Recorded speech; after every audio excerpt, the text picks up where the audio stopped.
Hi friends, എന്തൊക്കെയുണ്ട് വിശേഷങ്ങൾ? നമ്മൾ ഇന്നിവിടെ പഠിക്കാൻ പോകുന്നത് വളരെ പ്രധാനപ്പെട്ട ഒരു കാര്യമാണ്.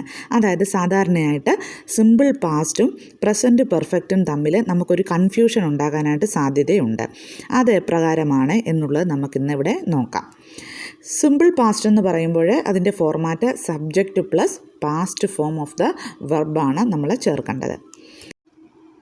അതായത് വെർബ്സിൻ്റെ 3 ഫോംസും നമ്മൾ പഠിച്ചേ മതിയാകൂ. അടുത്തത് പ്രസൻറ്റ് പെർഫെക്റ്റ് ആണ്. അവിടെ ഫോർമാറ്റ് എന്ന് പറഞ്ഞിരിക്കുന്നത് subject plus has or have plus past participle form of the വെർബാണ് ചേർക്കേണ്ടത്. ഇനിയും ഈ 2 ടെൻസുകളും എപ്രകാരമാണ് വ്യത്യാസപ്പെട്ടിരിക്കുന്നത് എന്ന് ഒരു ഉദാഹരണ സഹിതം നമുക്ക് നോക്കാം. ഉദാഹരണത്തിന് ഞാൻ ഇപ്പോൾ വഴി കൂടി ഇങ്ങനെ നടന്നു പോവുകയായിരുന്നു. മഴയൊക്കെ പെയ്തു കിടക്കുകയായതുകൊണ്ട് അവിടെ കുറച്ച് തെറ്റലുണ്ടായിരുന്നു. അപ്പോൾ ഞാൻ ജസ്റ്റ് ഒന്ന് തെന്നി വീണു കഴിഞ്ഞപ്പോഴത്തേക്കും ഞാൻ എന്ത് ചെയ്തു, അടുത്തുള്ള ഒരു വീട്ടിൽ കയറി കുറച്ച് വെള്ളം ചോദിക്കുകയാണ്, ഇതെല്ലാം കഴുകിക്കളയാനായിട്ട്. അപ്പോൾ ആ ഒരു സന്ദർഭത്തിലാണ് നമ്മൾ പ്രസൻറ്റ് പെർഫെക്റ്റ് ടെൻസ് ഉപയോഗിക്കുന്നത്. അതായത് I have slip down, please give me some water to wash. അപ്പം ഇപ്രകാരം നമുക്ക് പറയാം. അതായത് ഞാനിപ്പോൾ തെന്നി വീണിരിക്കുകയാണ്, എനിക്ക് ഇച്ചിരി വെള്ളം വേണം, ഇതൊന്ന് കഴുകി കളയാൻ എന്നാണ് നമ്മൾ ആ വീട്ടിൽ ചെന്ന് പറയുന്നത്. അപ്പോൾ ഇത് മനസ്സിലായല്ലോ. പിന്നെ മറ്റൊരു കാര്യം കൂടി പറയട്ടെ, നമ്മൾ ഒരിക്കലും I slip down please give me some water to wash എന്ന് പറയുകയില്ല. കാരണം ഐ സ്ലിപ്പ് ഡൗൺ എന്ന് വെച്ചാൽ ഞാൻ തെന്നി വീണു. അപ്പോൾ അത് നേരത്തെ എപ്പോഴോ സംഭവിച്ച ഒരു കാര്യമാണ്. അതിന് നമ്മൾ എന്തോത്തിനാണ് ഇപ്പോൾ ആ വീട്ടിൽ ചെന്ന് വെള്ളം ചോദിക്കുന്നത് കഴുകിക്കളയാനായിട്ട്?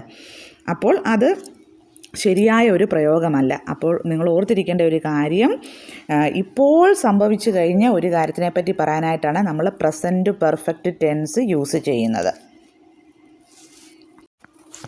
എക്സാമ്പിൾസ് നോക്കാം. He went to the market, അവൻ മാർക്കറ്റിൽ പോയി. ഇത് സിമ്പിൾ പാസ്റ്റ് ആണ്.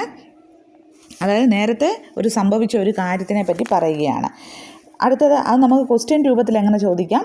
Did he go to the market, അവൻ മാർക്കറ്റിൽ പോയോ?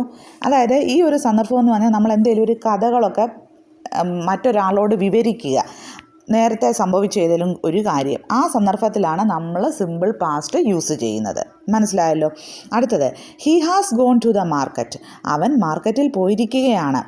അതായത് ഇപ്പോൾ സംഭവിച്ച കാര്യമാണ്. അപ്പോൾ ആരെങ്കിലും ഒരാൾ നമ്മളോട് വീട്ടിൽ വന്ന് നമ്മുടെ വീട്ടിലുള്ള ഒരാൾ എന്ത് ചെയ്യും ചോദിക്കുമ്പോൾ നമുക്ക് പറയാം he has gone to the market, അവൻ മാർക്കറ്റിൽ പോയിരിക്കുകയാണ്. ഇതാണ് പ്രസൻറ്റ് പെർഫെക്റ്റ് ടെൻസ്. അപ്പോൾ ഇതിൻ്റെ question form has he gone to the market, അവൻ മാർക്കറ്റിൽ പോയിരിക്കുകയാണോ എന്ന് ചോദിക്കുകയാണ്. ഇനിയും അടുത്ത എക്സാമ്പിൾ നമുക്കൊന്ന് നോക്കാം. ഐ ബിറ്റ് മൈ ടങ്, ഞാൻ എൻ്റെ നാക്ക് കടിച്ചു. ഇത് സിമ്പിൾ പാസ്റ്റ് ഫോമാണ്.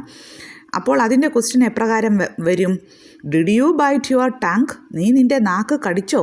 ഇതെല്ലാം കുറച്ച് നാൾ മുമ്പേ സംഭവിച്ച കാര്യത്തിനെ പറ്റിയാണ് ചോദിച്ചിരിക്കുന്നത്. അടുത്തത് ഐ ഹാവ് ബിട്ടൺ മൈ ടങ്, ഞാൻ എൻ്റെ നാക്ക് കടിച്ചിരിക്കുന്നു.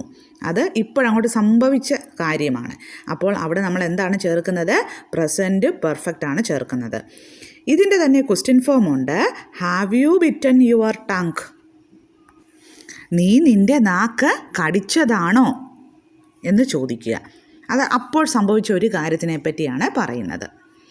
അടുത്തത് ഐ സ്റ്റഡീഡ്, ഞാൻ പഠിച്ചു. ഡിഡ് യു സ്റ്റഡി, നീ പഠിച്ചോ? അപ്പോൾ ഈ ഒരു ഫോം എന്ന് പറഞ്ഞിരിക്കുന്നത് സിമ്പിൾ പാസ്റ്റ് ഫോമാണ്. ഇത് മനസ്സിലായല്ലോ. അടുത്തത് പ്രസൻറ്റ് പെർഫെക്റ്റ് ഫോം നമുക്കൊന്ന് നോക്കാം. ഐ ഹാവ് സ്റ്റഡീഡ്, ഞാൻ പഠിച്ചിട്ടുണ്ട്. ഇപ്പോഴത്തെ കാര്യമാണ് പറയുന്നത്. അപ്പോൾ അതിന് കറസ്പോണ്ടിങ് ആയിട്ട് ഉള്ള ക്വസ്റ്റ്യൻ എപ്രകാരമാണ് ചോദിക്കുന്നത്? ഹാവ് യു സ്റ്റഡീഡ്, നീ പഠിച്ചിട്ടുണ്ടോ?